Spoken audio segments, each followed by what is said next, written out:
waxaa run ahaantii farxad ballaaraniya inaan maanta idinkala soo qayb galo gunaanadka tababar socday muddo 5 maalmood ah. tababarkaas oo kor loogu qaadahayay aqoonta iyo garaadka hogaamineed ee saraakiisha booliska deegaanka Soomaalida. tababarkaas oo ay bixinaysay jaamacadda booliska ee dalka. waxaan rajo badan ka qabnaa ama uu tababarkan wax badan ka bedeli doonaa habka hogaaminimo, habka maamul ee ciidankeena. waxaa tababarada gaagaaban iyo kuwa dheerdheerba loogu talagalay inay kobciyaan garaadka, xirfadda iyo shaqada cidda tababarka loo hayo.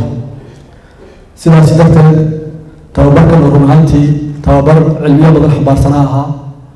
tababarkan oo ay bixinayeen dad awood u leh inay bixiyaan tababar noocan ah. waxaan rajaynaynaa in shaqada booliska deegaanka Soomaalida uu ku soo kordhiyo gashi fara badan, waayo aragnimo aqoon u ziyaadiyo. waxaad ogtihiin guud ahaan hay-adaha amniga ee deegaankeena waxaa socda oo bilow meel fiicanna marahaya ah reform lagu sugayo hay-adaha guud ahaan booliska deegaankeena Soomaalida. reformigan run ahaantii wuxuu qayb ka yahay in hay-adaheena amniga ay dulqaad iyo xamli iyo awood ay u yeeshaan sugidda amniga shacabka deegaankeena. waxaad ogtihiin waxaan nahay deegaan ballaaran oo dhul baaxad ballaaran ku fadhiya. sidaa darteed waxaa laga maarmaan noqotay hogaaminta ugu sarreysa ee booliska in ay noqdaan dad karti iyo aqoon u leh inay hirgeliyaan reformiyada la doonayo in laga dhaqangeliyo deegaankeena.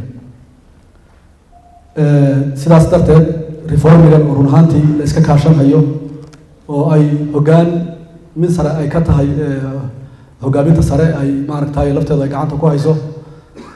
waxaan uu soo kordhin doonaa in booliskeenna uu awood ballaaran u yeesho waxyaabihii laga filahayay boolis buuxin kara shuruudihii guud ahaan boolisnimo. reformiyadan waxay isugu jiraan qaybo fara badan. qaybo maamulka booliska wax lagaga qaban hayo sida kan oo kale tababarka maanta inoo dhamaaday iyo kuwo kale oo la qaban doonaa. reformigu wuxuu qayb ka noqon ka ah kor u qaadidda nolosha booliska, iyadoo oo run ahaantii aan ognahay shaqada faraha ballaaran ay deegaanka u hayaan in iyaguna baahiyahooda kolba wixii la dabooli karo la daboolo. sidoo kale reformigu wuxuu kor u qaadahayaa nidaamka xogdoonka, dambi ka hortagga, dambi baadhista in qaab casriyeysan laga dhigo.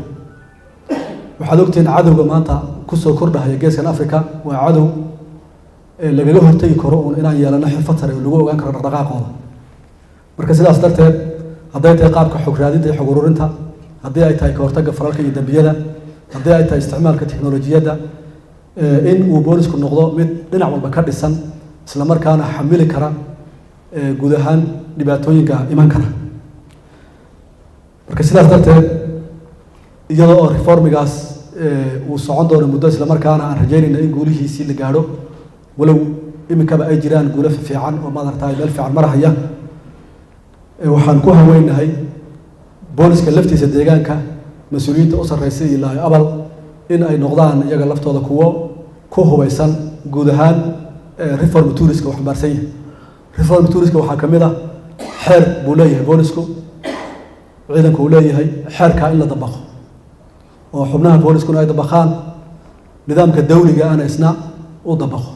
xeerku wuxuu isugu jiraa waajibaad laga rabo iyo xirfad inay yeeshaan booliska iyo xuquuq ay yeelan hayaan. marka sidaas darteed marka hore waajibaadka nalaga rabo inaan sidoo ah u buuxino awooddoodii aqoonteedina aan la nimaadno. marka xigtana anigoo ku hadlaya afka xukuumadda kolba xuquuqaha ay tabahayaan booliska ama jira inaan maaragtay annaguna wax ka qaban inaan ballan qaadayno.